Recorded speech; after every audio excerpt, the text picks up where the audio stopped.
লোৱা হ'ল আজিৰ পৰা কাৰ্যালয়ৰ ক্ষেত্ৰত যাত্ৰা আৰম্ভ কি ক'ব আজি এই মুহূৰ্তত আপোনাৰ অনুভূতি কি?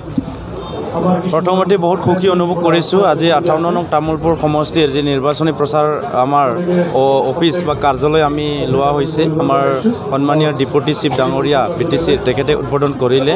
তো এই চেগতে মই আমাৰ সন্মানীয় অসমৰ মুখ্যমন্ত্ৰী ডক্টৰ হিমন্ত বিশ্ব শৰ্মা ডাঙৰীয়াক শাৰদীয় দুৰ্গা পূজাৰ শুভেচ্ছা জনাইছোঁ আৰু আমাৰ ৰাজ্যিক সভাপতি সন্মানীয় ভৱেশ কলিতা ডাঙৰীয়াক মই দুৰ্গা পূজাৰ শুভেচ্ছা জনাইছোঁ আৰু BTC প্ৰধান আমাৰ শ্ৰীযুত প্ৰমোদ বড়ো ছাৰ ডাঙৰীয়ালৈ মই অশেষ দুৰ্গা পূজাৰ শুভেচ্ছা জনাইছোঁ।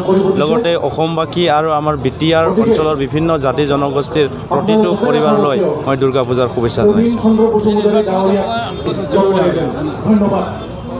অসমত BJP চৰকাৰ, আমাৰ BTRত UPPL BJP GSB চৰকাৰ, আমাৰ চৰকাৰৰ লগত ফেৰ মাৰিব পৰা ইয়াতে কোনো কেণ্ডিডেটে নাই। গতিকে মই ইয়াতে 1 লাখৰ ওপৰ ভোট লৈ জিতিম। ইতিমধ্যে মিত্ৰজোঁটৰ মানে GSPয়ে নিজাকৈ প্ৰাৰ্থী ঘোষণা কৰিছে, প্ৰাৰ্থী ঘোষণা কৰিছে, এই ক্ষেত্ৰত কিবা সমস্যাৰ সন্মুখীন হ'ব পাৰে?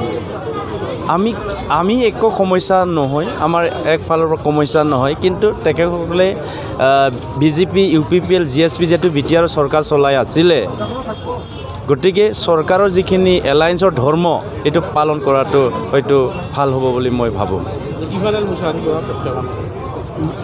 ইমানুৱেল মুছাহাৰী ডাঙৰীয়া কোনো প্ৰত্যাহ্বান নহয়। তেখেতেতো মই আজি ক'ব বিচাৰিম যে তেখেতে BJPৰ ৰাজ্যিক সদস্য হয়। আজিৰ তাৰিখত BJPৰ ৰাজ্যিক নেতৃত্বই যিখিনি কৈ আছে, তেখেতে ইয়াতৰ ওপৰত গুচি গ'ল। আজি ডক্টৰ হিমন্ত বিশ্ব শৰ্মাৰ ওপৰত গুচি গ'ল, আমাৰ ভৱেশ কলিতা সভাপতি ডাঙৰীয়াৰ ওপৰত গুচি গ'ল। তেখেতে নিজকে নৰেন্দ্ৰ মোদী আমাৰ যিখিনি সন্মানীয় আদৰৰ আমাৰ প্ৰধানমন্ত্ৰী ডাঙৰীয়া, তেখেতৰ যিখিনি মহান উদ্দেশ্যৰ ওপৰত তেখেতে গুচি গ'ল। গতিকে তেখেতে BJPৰ যিখিনি নীতি আদৰ্শ ইয়াৰ ফালৰি কাটি নীতিহীনভাৱে যিখিনি ইলেকশ্যন খেলিব ওলাইছে, তাতে নীতিক মানি অহা, আদৰ্শক মানি অহা BJPৰ কোনো নেতা কৰ্মীয়ে তেখেতৰ হৈ কাম কৰা নাই। তেখেতে মিছা অপপ্ৰচাৰ কৰি আছে। তেখেতে নীতিহীন এজন নিৰ্দলীয় প্ৰাৰ্থী হয়। ইয়াৰ কাৰণে আমাৰ লগত কোনো তেখেতে ফেৰ মাৰিব নোৱাৰে। নিৰ্বাচনত অৱস্থা কেনেকুৱা হ'ব? তেখেতৰ অৱস্থাৰ বহুত বেয়া অৱস্থা হ'ব নিৰ্বাচনত। তেখেতে কাক লৈ ঘূৰিব? নিজৰ ঘৰত নিজৰ গাড়ীত উঠি থকা মানুহবিলাকে আজিৰ তাৰিখত তেখেতৰ সংগ এৰাৰ কাৰণে চেষ্টা কৰিছে, সংগ এৰিছিয়ে।